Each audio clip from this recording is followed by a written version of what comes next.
It is going to be a stormy day. So kailangan po mag-ingat-ingat po, maghanda na lahat ng mga provisions, tubig, ilaw, pagkain. At importante po, kailangan po tayong magdasal na hindi maging kasing lakas ng bagyong Tino itong si Uwan. So keep safe po tayong lahat. Okay, meron lang po akong gustong ipanood sa inyong videos kasi dalawa po yung video clip na yon ni Mr. Yayam Dizon.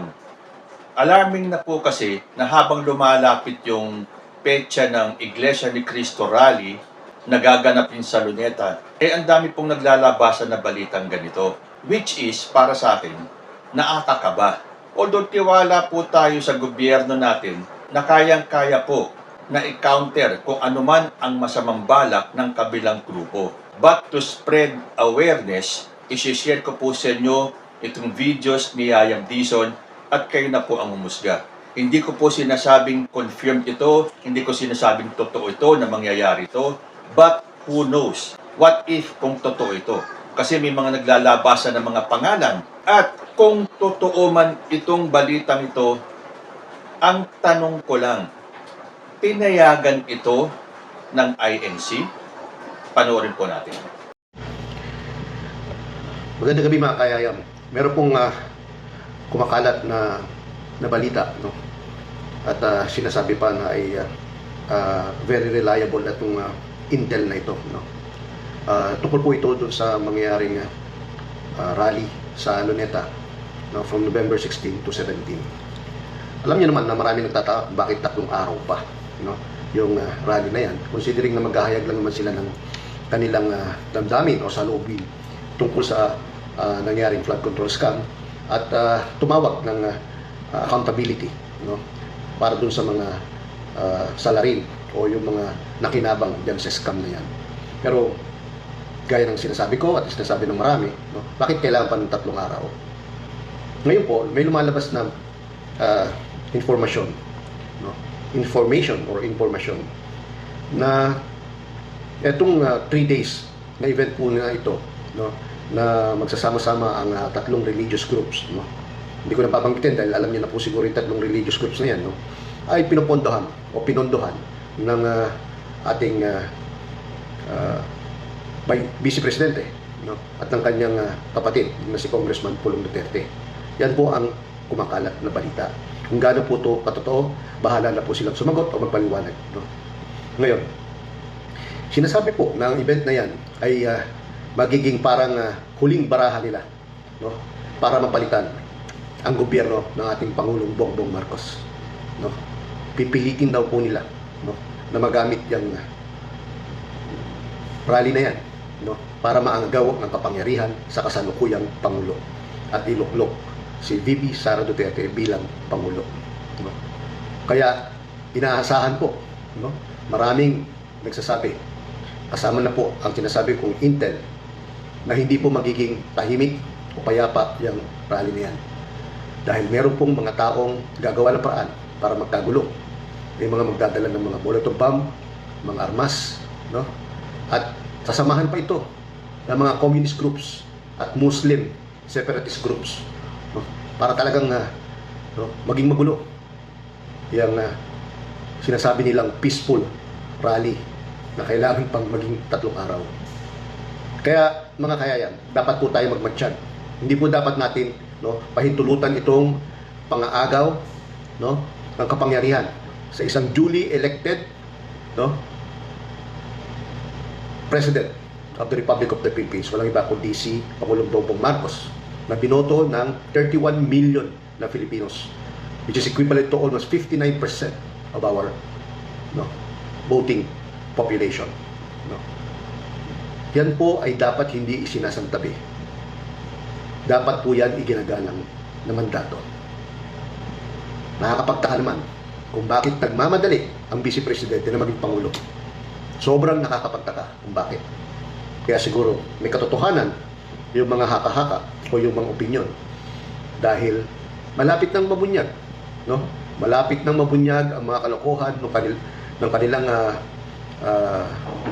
ama noong panahon ng administrasyon niya noong 2016 hanggang 2022, no, mga anomalya tungkol sa droga, tungkol sa paggamit ng pondo ng bayan, tungkol sa confidential and intelligence funds, at marami pang iba na mga anomalya, no, na kinasasamputan ng dating administrasyon.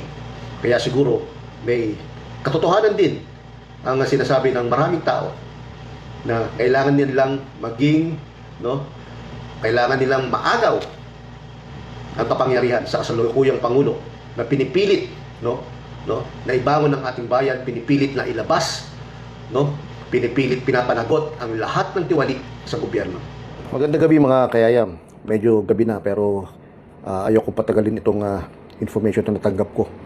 Meron tayong reliable intel, no, na sinasabing talagang merong pagpaplano na ginagawa para pabagsakin ang ating Pangulong Bongbong Marcos. Kung talagang totoo ang ating source, no, ang tawag nila sa kanilang operation sa November 16 to 18 ay Bag on the Go. Yan po ang code name, Bag on the Go, no. Ang intel na to ay galing mismo, no, sa mga kasama sa nagpaplano para pabagsakin ang ating Pangulong Bongbong Marcos, no. Sasabihin ko po sa inyo, karamihan sa kanila no, retired at meron din active pa. Pero yan yung tumutulong kay VP Sara Duterte, no, dahil mga naging tauhan niya o mga commander ng kanyang security group noon, no, katulad ni Colonel Lechica. So babasahin ko po, no, ang sinasabing posible.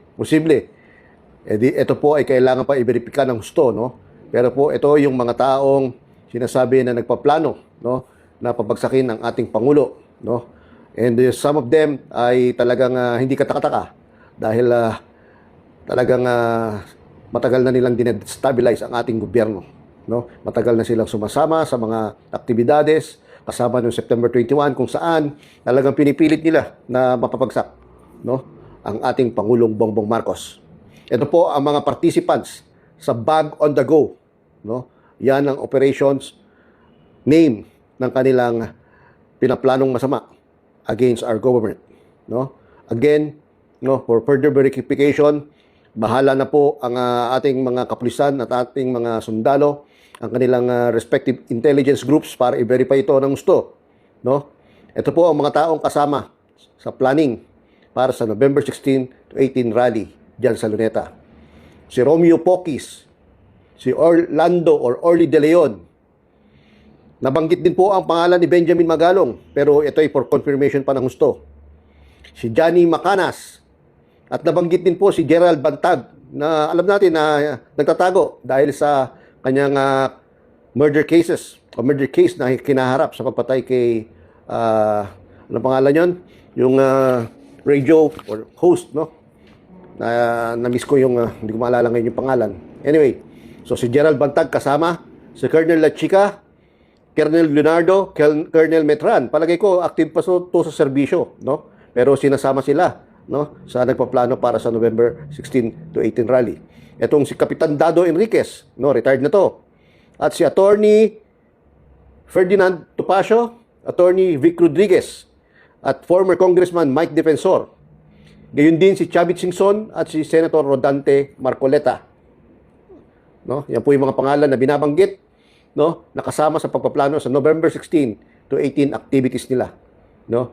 Sinasabi rin sa intel na ang posibleng financier ay si Chavit Singson, no. At meron pang isang binabanggit, a certain Orlando Olamit alias Monk, no. Sinasabing MNLF commander, no, as one of the organizers also, no. Ang target area ng kanilang rallies ay of course Luneta, and then posibleng pumunta sila sa Benjola at sa Malacanang, no. Nakalagay din sa intel ay madalas na pagkikita ang Vice Presidente Sara Duterte sa Iglesia ni Cristo compound, no, sa Central Temple sa may Commonwealth. At sinasabi rin na si Ka Eduardo Manalo, ang Executive Minister ng INC, ay lilipad papuntang abroad para hindi magmukhang involved talaga ang INC sa pinaplanong hindi maganda. No? Meron ding lumalabas sa Intel, although unconfirmed pa, na may mga Chinese nationals, no, na involved dito or possibly maging involved, no, especially when it comes to funding and influence, no. Okay. And lastly, sinasabi rin na ang mga sasakyan like the buses na maghahakot ng mga tao ay ipoprovide ni Chavit Singson dahil siya ay merong, no, bus line, no, yung pangalan ay Partas, no. Okay, mga kayayam. So yan po, binanggit po natin ang mga taong involved at ang kanilang plano. Ang tawag sa kanilang Oplan ay Oplan, bag on the go. So yung mga kaibigan natin, nakasama natin sa intelligence community, paki-verify po ng gusto ito, no? Ako po ay nagsisiwalat ng bagay na to para lang, no, maprotektahan ang ating Pangulo at ang kanyang gobyerno. Magandang gabi po sa inyo lahat. Ayan po, ano sa tingin ninyo? Tototohanin ba ng kabilang grupo ang kanilang balak? Kasi sinabi ko nga sa inyo, pag pinasok na po ng masamang espiritu ang inyong mga utak, wala na po kayong pakialam sa safety ng inyong mga kababayan. Dahil gusto nyong matupad yung inyong masamang balak na iyo po si Sara Duterte sa pwesto. Na hindi na kayo makapaghintay sa 2028 samantalang lagi nyo sinasabi na malakas si Sara Duterte, na walang makakatalo sa kanya sa 2028. And yet, bakit kayo nanggugulo at gustong mang-agaw ng pwesto? Dahil ba pag naupo si Sara Duterte, kapag tatakpan lahat ng ginawang anomalya ng previous administrations ni Sara Duterte at ng mga kasangkot sa flood control project anomalies? Nagtatanong lang po. I hope and pray hindi po totoo at hindi mangyayari itong mga napanood natin na sinabi ni Yayang Dizon. But again, mabuti na po yung handa tayo. At sigurado naman ako, inuulit ko, handa po ang ating gobyerno. Masyado nilang minamaliit si President Bongbong Marcos. But I'm sure, handang-handa po ang ating gobyerno for all eventualities. But then, ipagdasal po natin itong mga kumakalaban sa ating gobyerno na sana mabuksan ang kanilang isip. Na kapag tinuloy nila yan, at kung ito man ay magkatotoo, isipin nyo na lang yung mga buhay na mabubuwis, yung mga inosenteng madadamay dito sa balak nilang panggugulo sa araw ng rally ng Iglesia ni Cristo. Kaya nga ang duda ko bakit kailangan abutin ng 3 araw ang rally ng INC? So, kung totoo man itong balitang ito, tanong ko sa pamunuan ng Iglesia ni Cristo, bakit? Kayo po, ano ang masasabi ninyo? Comment lang po down below and I will see you in my next video. Diyos ti agpina.